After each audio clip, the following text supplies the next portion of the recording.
Okay, let's move things on a little bit here. So you're not the first Christian thinker to write on Derrida, is that correct? Yes, there've been a couple. There've been a couple more. Okay, so there's no doubt a range of Christian assessments of Derrida, and probably some dispute about his value and what can be drawn from it. So just give us a brief survey of the landscape of Christian views of Derrida. I'll be as brief as I can. There's a lot of different Christian views. I've identified about 7 of them, different ways of seeking to engage with or appropriating Derrida, and it would work for Foucault and other so-called postmodern thinkers as well. The first 2 are the least interesting 2. They're the 2 extremes of interpretation, one of which is to say that Derrida and Foucault and others are unremittingly, irredeemably evil, that they have nothing to say of any worth whatsoever. And this sort of knee-jerk view often identifies them with whatever bogeyman is circulating in the culture at the time. So we've had, Derrida is at fault for post-truth and Foucault is at fault for alternative facts. And they tend to be convenient pegs upon which to hang that which we dislike.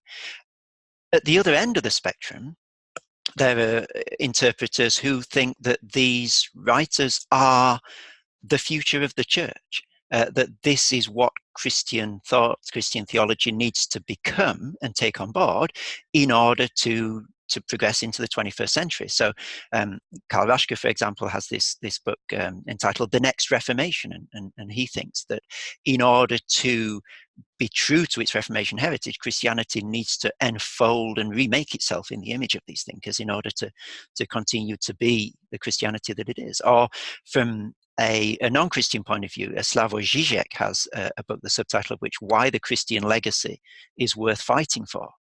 And for him, it's not because it's Christian, but because it contains a kernel of militant political activism that he wants to rescue from Christianity as its truth, sort of throwing away the Christian husk.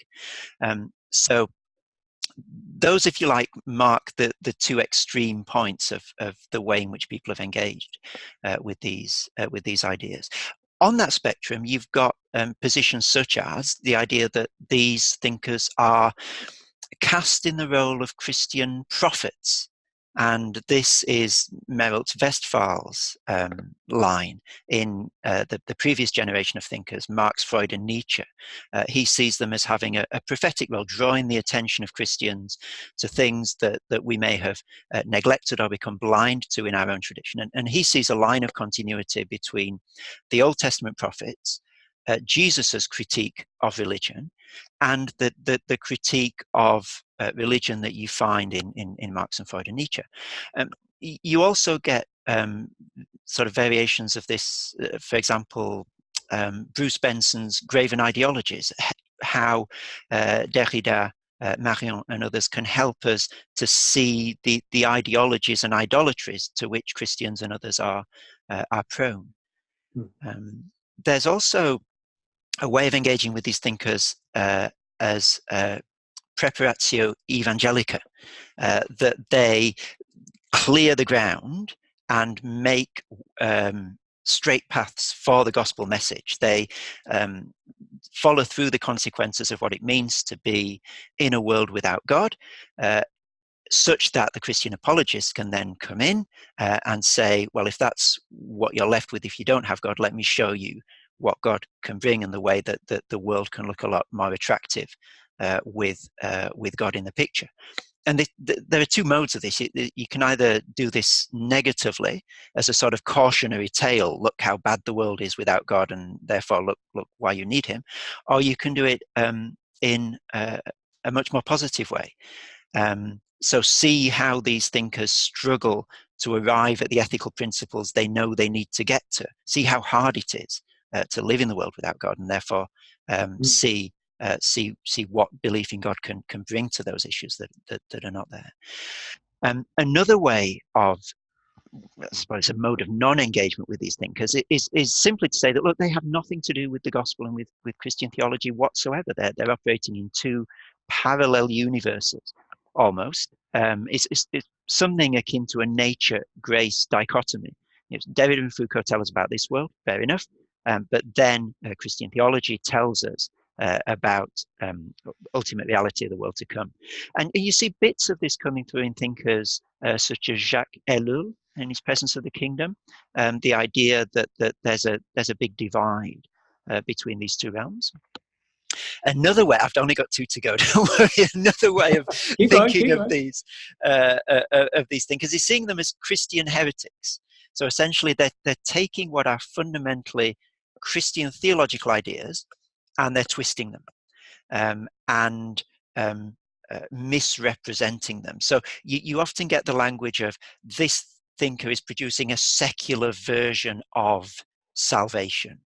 Or again, Westphal will often say that these thinkers are plagiarizing Christian theology and reducing the full orbed Christian witness to certain elements of it taken out of context and so forth, which would be articulated within a theological frame as heresy.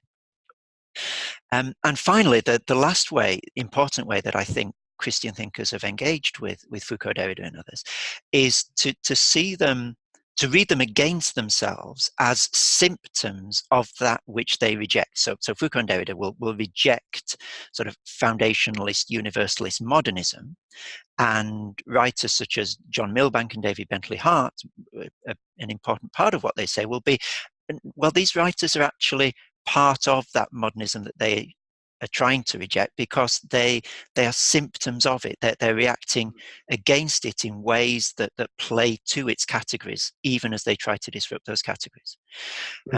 And so those, I think, are the main ways in which Christians have engaged. And of course, the question that naturally follows from that is, well, which of those is right? And the line that I take on that is the line that Don Carson takes in his book Christ and Culture Revisited, when he's looking at Niebuhr's 5 categories of the way in which Christ and culture relates. And Carson essentially says that it isn't a case of choosing one of these and rejecting all of the others, as if one of these were the truth of how we should engage and all the others had nothing going for them. There's a sensitivity to context and to what we're trying to achieve in a particular engagement that will mean that each of these modes, certainly the less radical ones, they're knocking off the 2 extremes, each of these modes will have its moment in a full-orbed Christian engagement with these thinkers. I think that's a really healthy position to take, rather than trying to pick one of these and sort of nail one's colours to that mast, to say that each of these will have its moment as we carefully work through a Christian response to these thinkers.